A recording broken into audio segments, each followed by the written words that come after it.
It was supposed to be just another birthday. Nothing fancy, a small gathering at my sister's place. Family, a few close friends, some drinks and cake. I'd been looking forward to it all week. A chance to relax, forget about work, and enjoy being around people who should care. But that night didn't go as planned. Not even close. We were all in the living room. Music playing low, conversations buzzing. I was laughing with my cousin when I felt it, the splash of cold liquid hitting my face. I froze. At first, I thought it was an accident. But then I heard her voice, my sister's daughter, my niece, smirking behind me. "Now you look just as cheap as you really are," she said loud enough for everyone to hear. The room went silent. Everyone stopped talking. All eyes were on me, dripping with soda and embarrassment. I blinked, trying to shake it off, but the sting wasn't just from the drink. It was from her words. Sharp, cruel, and utterly unexpected. I turned slowly, ready to say something, but before I could open my mouth, my father spoke up. Not to defend me but to back her. "She's right," he said. "You don't fit in here anymore." That hit harder than anything else. My own father, the man who was supposed to have my back, agreeing with my niece's insult like it was gospel truth. I wanted to say something, to fight back, but the words wouldn't come. Instead, I just swallowed the lump in my throat, wiped the sticky mess from my face, and quietly stepped outside. The night air was cold against my skin. I took a deep breath, trying to steady myself. I thought about all the years I'd spent trying to be part of this family, to build something real. And now, it felt like I was already erased. I looked back at the door, the voices, the laughter, the life I once belonged to. But to them I was nothing. Just an embarrassment. I reached into my pocket, feeling my phone vibrate with messages and calls I ignored. I didn't want to face them. Not tonight. As I walked down the street, my mind raced with questions. How did it come to this? When did I become the outsider? Have you ever been humiliated by the ones closest to you? That question echoed louder than the city noise around me. I didn't answer. I just kept walking, away from the party, away from the pain. But I knew this wasn't the end. Not for me. That night after I got home, I sat in my small apartment, staring at the blank walls. The humiliation from the party kept replaying in my head. Her words. My dad's words. It wasn't just the drink on my face, it was the message behind it all. I didn't belong. I thought about calling my sister. Maybe asking why her daughter said those things. Maybe hearing some apology. But I didn't. Not yet. I wasn't ready to hear her side, or worse, be brushed off like I was nothing. Instead, I did something quieter. Something that didn't need shouting or tears. I called her credit card company and canceled her card. It wasn't about revenge at first. More like balance. Like if they could treat me like I was invisible, maybe I could take away a little control. A little privilege. I knew it would sting. She depended on that card for everything: bills, gas, groceries. It was a small thing in the grand scheme, but enough to make a point. As I hung up, I felt a strange calm wash over me. Not relief. Not satisfaction. Just control. I wasn't going to be the guy who gets walked on anymore. The next morning at 8:10 a.m., I heard the chaos start. My niece woke up to find her car missing. Her screams echoed through the house. My sister was frantic, calling everyone she knew, trying to figure out what happened. I sat back and watched from a distance. No words. No confrontation. Just quiet, steady patience. This wasn't about breaking them. It was about showing them the cracks beneath the surface. I thought about all the times I kept my head down. Worked 2 jobs just to help out. Covered for family mistakes. Held my tongue when I should have spoken up. But now I was done. I had plans of my own. Plans that didn't include people who saw me as cheap. I took a sip of coffee and checked my phone. No texts from them yet. No calls. Just silence. And maybe that was the loudest message of all. I leaned back in my chair, thinking about what comes next. How do you stand tall when the people who should hold you up are the ones pushing you down? How far would you go to protect your pride? The answer wasn't clear. But one thing was certain. This was just the beginning. The morning after the car disappeared, the house was a storm. My niece was frantic, pacing the driveway, eyes wild with panic. My sister was on the phone, her voice sharp and shaking as she demanded answers. But nobody knew where the car went. The police? They said there wasn't much they could do without proof of theft. Just a missing vehicle, no witnesses. The family started looking around, suspicion creeping into every conversation. Who would do something like this? Who had the guts to make that move? But no one suspected me. Not yet. I watched it all unfold from my apartment window, a quiet observer to the chaos I'd stirred. No cheers. No gloating. just a calm satisfaction in knowing I had their attention. It wasn't about breaking things or making enemies. It was about balance, a subtle reminder that actions have consequences. I started piecing together the bigger picture. The nights I stayed late at work to cover bills.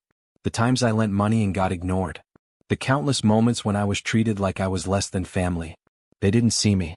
Not really. But now they'd feel the ripple.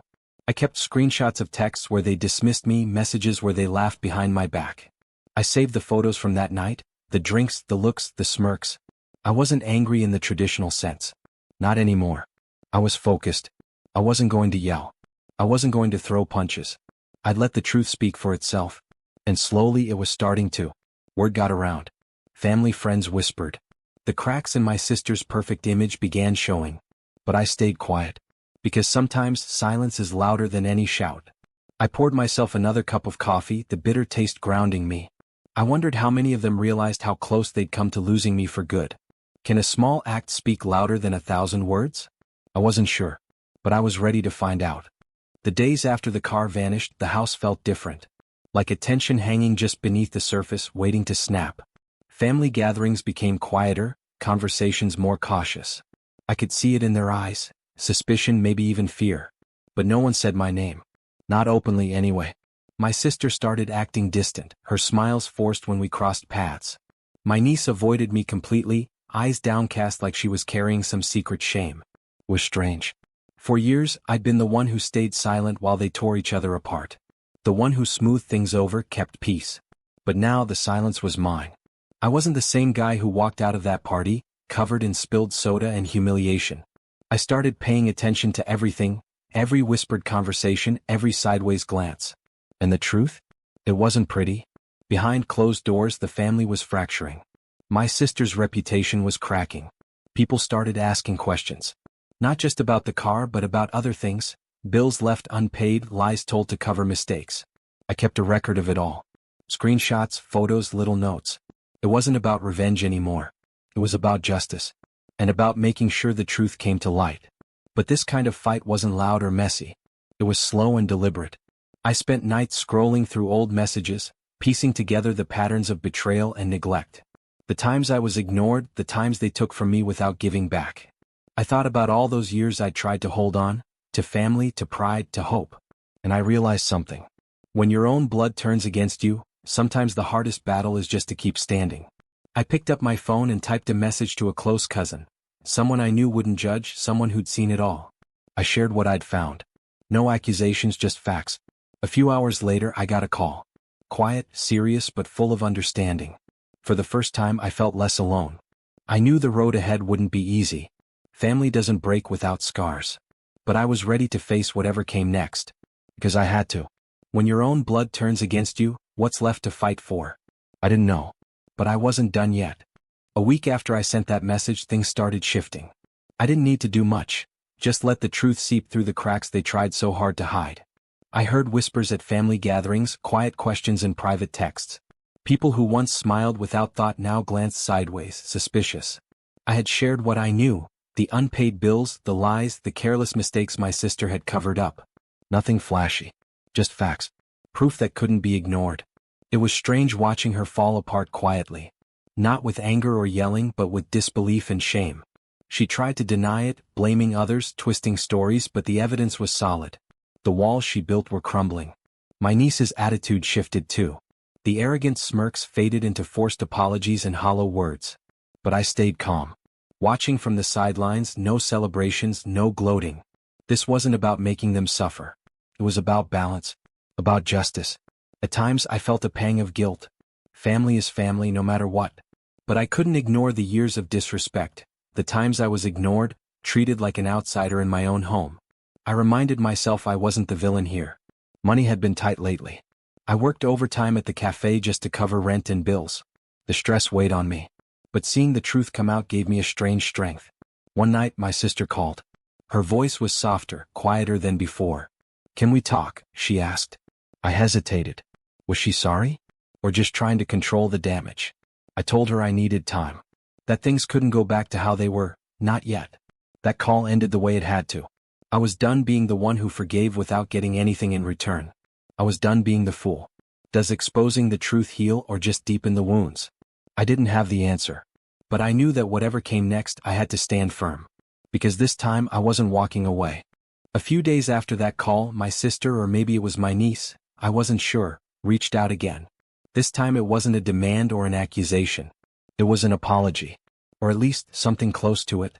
"Look, I'm sorry about everything," her voice cracked through the phone. "Can we just forget all this? It's tearing the family apart." I paused. I could feel the weight of years of silence and hurt in those words. But I also felt something else, a quiet strength growing inside me. I wasn't the same kid who walked out of that party humiliated and ignored. I had spent those weeks learning who I was without them. Learning my worth, my boundaries. "I can't just forget," I said slowly. "Not yet.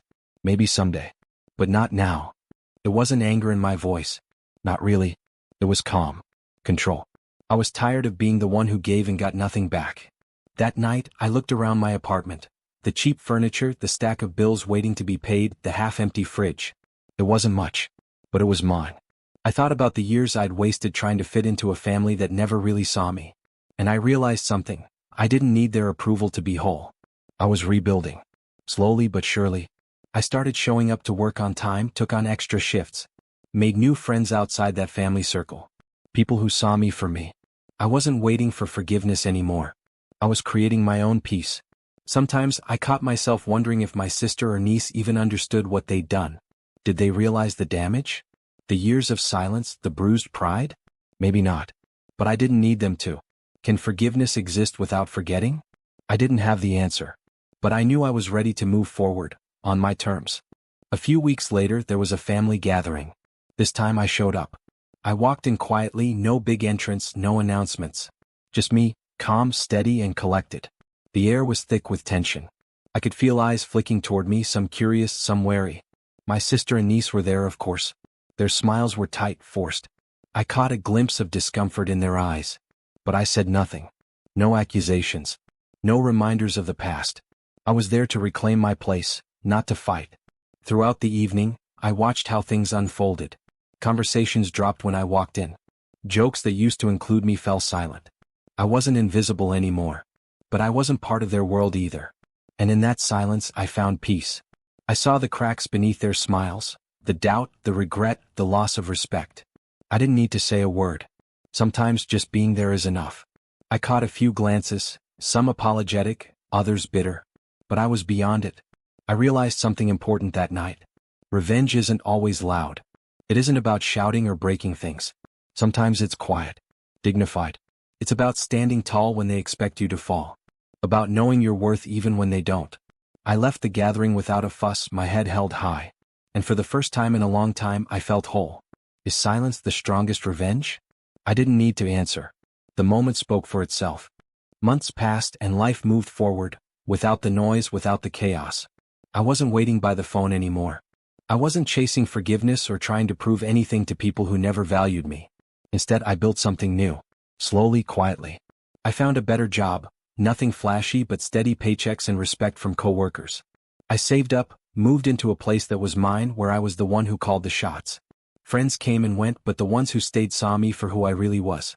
Not the guy with spilled drinks on his birthday, not the cheap kid they whispered about behind closed doors. Just me. My sister and niece? I heard through the grapevine they were facing their own battles. Trust fractured beyond repair. The family started to see the cracks they tried to hide. No amount of apologies or forced smiles could fix what was broken.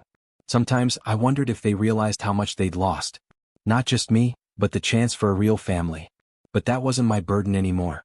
I walked away from the past without bitterness, without regret. I was free. One evening, I stood on my apartment balcony, looking out at the city lights. The world felt vast and full of possibilities. I thought back to that birthday night, the drink, the insult, the silence that followed.